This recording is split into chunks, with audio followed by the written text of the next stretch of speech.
Hi everybody. Hello, I'm Ryan. I'm Bethany. And we are Ryan and Bethany Board Game Reviews. And today we're doing a top 10. Our top 10 favorite small box games. Yeah, so the way Bethany wanted to, like, how it works was games that would fit in her purse easily. Yeah. And so the good news is she has a giant purse, so I'm able, just... that is not my purse. Yeah, so we get to play this one. I've never even owned a purse that big. We're going to play this one. I mean, that's a great game, but...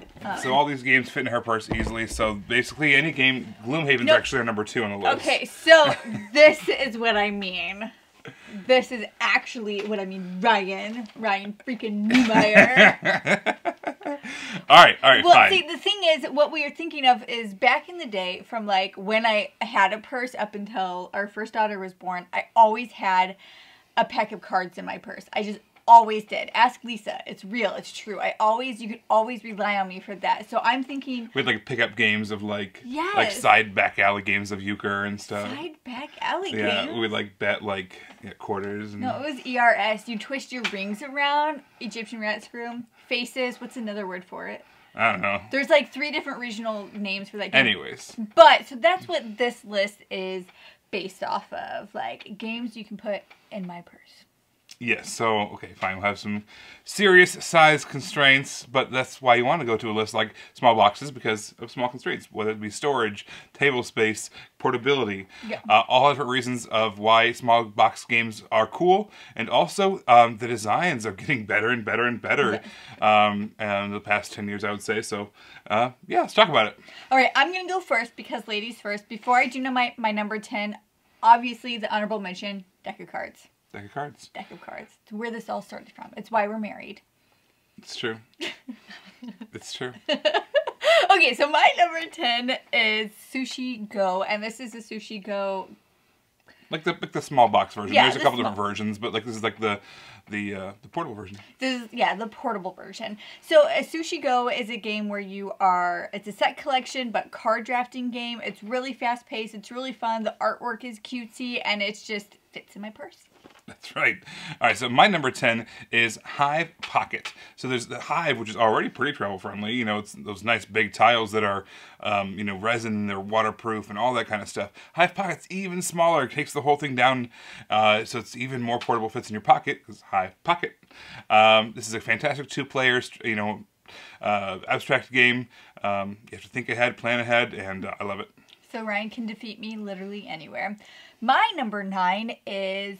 Coup. Unfortunately, I don't play this one nearly as much, but this game is Thanks, Corona. This game is really sentimental to me. It is the only game I have ever bought Ryan when we had a horrible time in a city which I will not name. It's not our home city because I really like our home city. That library was great, but I just like all libraries, so I don't know if it really was great. But anyway, there's a game shop there, and I bought Ryan Coup. And this is like a bluffing game, last man standing game. You can only take the action of the cards that you have, but nobody knows what card you have, so you can lie about that in order to take a certain action. And whoever your cards are your life points, whoever is the last man standing wins. All right, so my number 9 is Fake Artist Goes to New York. Basically, this is a social deduction game. One person as the clue giver, the master questioner, question master, something weird like that, is going to draw out on these little tiny dry erase boards a word or a theme or a clue, basically. And then everyone else is going to draw a clue part of this mural based off that clue. Except for one person does not have what the clue is. They just kind of have to look at what everybody else is drawing and kind of try to blend in with whatever they're doing, or talk about it like as if they know. Oh yeah, absolutely. You only know about this clue if you're like really deep into it and like draw some abstract thing or whatever it is. So it's a really fun bluffing social deduction game all about being a fake artist. Alright guys, my number 8 is Roll For It. This game is so tiny and the dice are so tiny. They're just so cute. I really like how little and cute these dice are. So you have a set of dice. Everybody has their own set of dice. And there's a pool of cards in the middle with different pips on them. And you're trying to get those cards.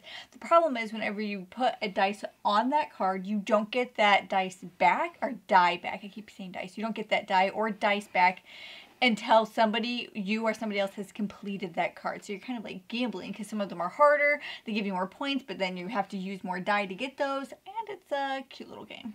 That's right. All right, so my number 8 is The 3 Laws of Robotics. This is another social deduction game. It's very super portable. Basically, you're trying to figure out who's on your team. You're trying to ask a question, get people to lead them to an answer that you're going to believe that they are on the same team as you. However, these laws are going to come up, and they're going to say, they're just going to change the rules. They're going to turn them on their heads. They're going to make you... I can't even think of one off the top of my head right now. I should have rehearsed this or whatever. But there's all these, you have to only tell the truth or only tell a lie or use a funny accent or whatever it is. There's a law that has to be applied to your answer to your questions that people are asking. And it makes for a lot of chaos. You have to ask the right questions. It's really important and a lot of fun. Oh, it's my turn. And my number 7. Yeah, kind of like abrupt, just to throw you off. My number 7 is Oh My Goods, and this is a great example. We should do another list of the games like this, like tiny games that are deceptively hard, at least in my opinion. This game was just so hard for me to learn. But in this game, you're trying to make goods, and so you have these cards with different buildings that are producing goods, and then you can use the cards to be the goods, and then how the night and day works and your workers work, and it's all cards that are multi-use cards, which I love, but it's really fun. It's very challenging. This might just be something that my brain just can't wrap around, so if you don't find it challenging, please don't make fun of me. But anyway, no, there's a lot going on in this. For a small box game, there is a whole lot of game in that small box. There is, which is why we should make a list of that. We are. Make a list of that? That's what we're doing now. Okay. Kind of, in a way. All right. So my number 7 is kind of a cheat. I'm going to say Magic the Gathering. It's 100% a cheat. Because truthfully, all you need is one small deck of cards, and then the other person, it's a 2-player game, needs to have one small deck of cards. Because that's all Magic players ever have. It's just one small deck of cards. Well, I mean, like... So in the background, you have to have probably a whole bunch of cards. That way you have enough cards to make a deck out of. And then you probably didn't make just one deck. You probably made 10 decks. And you probably have a play mat. And you probably have some dice. And yada, yada, yada. But truthfully, all you really need is that one deck for each of you. So it's plausible. Yeah, plausible. It's plausible. Magic the Gathering. A potentially small box game. What are we on now? Are we on 7? You are about to start your number 6. 6! Okay, you guys, I can't make this list without talking about Paco Games, and I have put Fly on my list. Paco Games is a series of games where all the games are literally like the size of gum. A pack of gum. Yeah, and they do a pretty good job on them. So Fly is, you have all these cards and you place them on and it makes a picnic table, and there's bugs on the picnic table.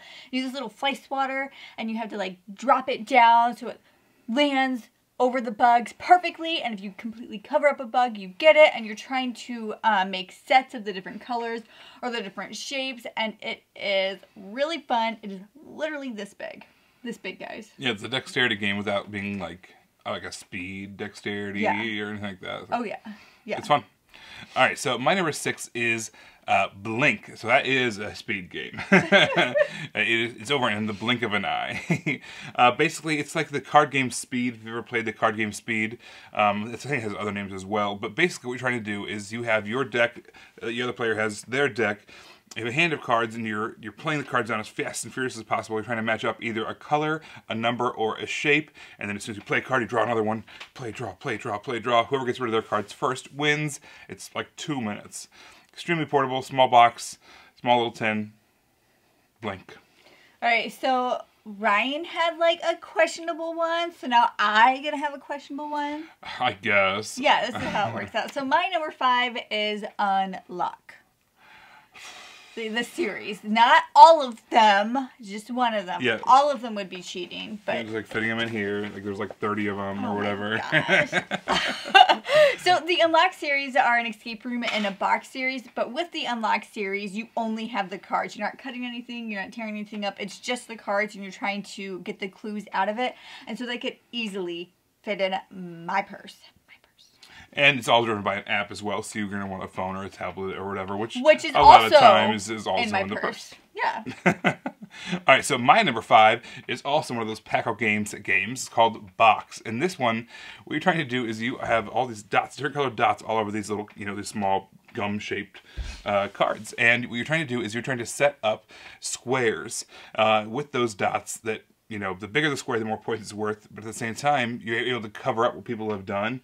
And in order, at the same time, while you're trying to build your squares, it's really fun. I don't know how to describe it, but you're basically trying to find out what other people's squares are going to be while still constructing yours at the same time, blocking each other. It's this really nice cat and mouse. All right, my number 4 almost doesn't count because there's so much in it. I'd almost have to put a rubber band over it in order to put it in my purse. But it is Katana. Thank you. That was like Katana. Katana. It's a great game that I like to play all the time. That their Katana sword. So this is a really fun. It's a 2-player only game where you are dueling. Yeah, you're dueling. Yeah, you're dueling, trying to take the other person's health points before they take your health points.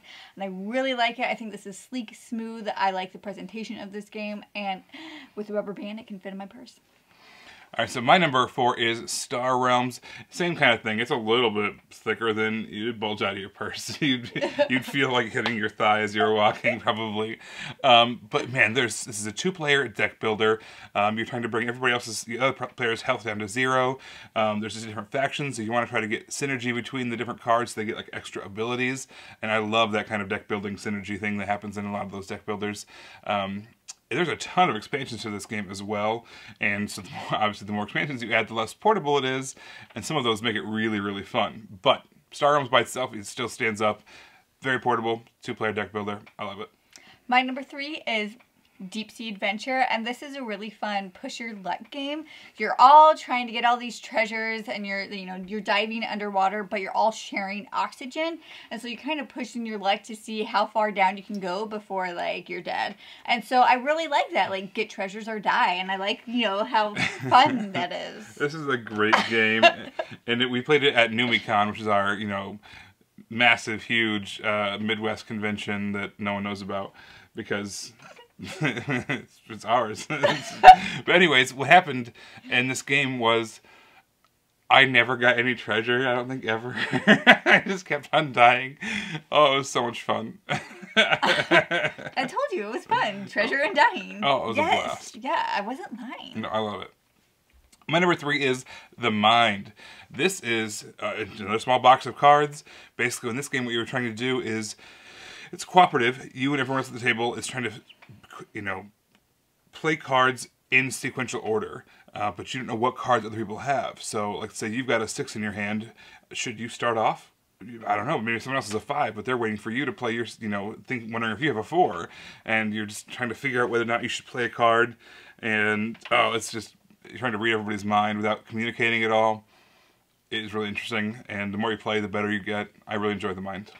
And what would a list be without some crossover? So my number 2 comes up later on somebody else's list. So in the meantime, because of my affection for you, here's a note. There's nothing written on it. You don't need to know that. All right, my number 2 is No Thanks. All right, so in this game, you have these, you're trying to get as few points as possible. So these chits you start with, these little tokens, they're worth -1 points, which is great. But on your turn, you either have to take a card or give up one of your chips. And so the cards are obviously points. So no matter what, you're getting points in one way or another. You're either getting it in the way of card or by losing with your chits. But the key is, if you have a run of cards, let's say you have a 7, 8, 9, you only get the points for whatever the lowest card in that run is. So 7, for instance, in that example, you'd only have 7 points. You wouldn't have 7 points and 8 points and 9 points. You just have the 7. So you're trying to strategically get the cards that fill up your runs while trying to give up as few of those chips as possible. It is really, really simple, but also just a blast. There's more. It's deeper than you'd think, but the rules are really simple. I love it. My number 1. You made it. Congratulations. Thank you. Thank you. I don't think I was them I was talking to. How dare you? Congratulations on making it to the end of the list. Okay. And congratulations to you too. Okay, thanks. So anyway, my number 1 is Rolled West. And this is a game we have actually taken with us in my purse when we've gone out on dates, when we did stuff like that. You know, just Thanks, like, Corona. come on, we have kids. It's not like we were going out a lot anyway. Yeah. You can only half blame that. But anyway, we have actually taken this out before, and it was the perfect amount of time played to where, I get it. But yeah, you order your food. Order your food, yes. Bust out the game. It's done before your food arrives. Yes, and it was perfect for it. And I just felt like this roll and write was so much more. It was just, there was a lot of choices to be made in this little game, and I loved that. And also the dice are like gold, so it's fun. Yes, and they're D12s, which is always fun. Yes. Instead of like D6s. Boring. Who are you talking to? I don't know. Whoever's over there. All right, so my number 1 was Bethany's number 2. This is, I think, what made us realize that small box games or just small package games were possible and still super fun, and that is Love Letter. Love Letter is just the quintessential micro game, you know. And then this game was a micro game list or anything like that, but unbelievably portable. There's a ton of different versions of this game, and they all have like slightly different rules. Like they add in 1 card or 2 cards or whatever to match the theme or the intellectual property that they're going with. So we could plug in any one of them here. I like just the standard one. The Hobbit one was really fun. That had kind of some cool cards in it as well. What's your favorite Hobbit? Or what's your favorite Hobbit? Samwise.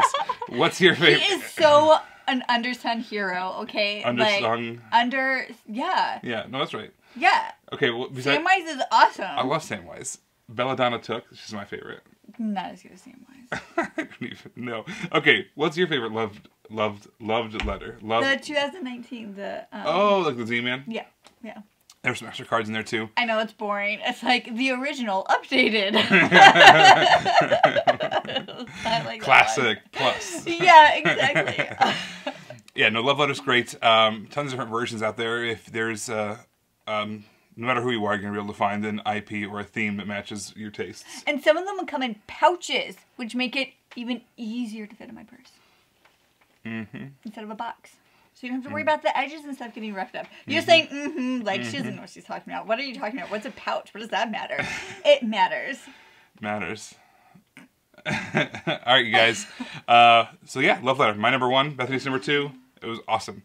All right, so what are small box games that you like that you think should be on our list? I know that some of the holes in our list are probably like the 10 Mint games or Mint 10 games or some awesome Mint 10 games out there that we have not played. And also, as far as there's the Tiny Epic games out there as well. Those are a little bit bigger than what our qualifications were for this game, but in the future, hang on, because we're going to be talking about those as well, which we're pretty excited about. Thanks, Dan. All right, that's it for today. We will talk to you next time. Don't forget to follow us in all the places. You can find us on Facebook under Ryan and Bethany Board Game Reviews. You can chat with us on Twitter under Ryan and Bethany 1. You can follow us on Instagram and see the games we're currently playing under Ryan and Bethany. And as always, subscribe to us on YouTube under Ryan and Bethany Board Game Reviews. All right, everybody, thanks so much for watching. We will see you next time. Bye.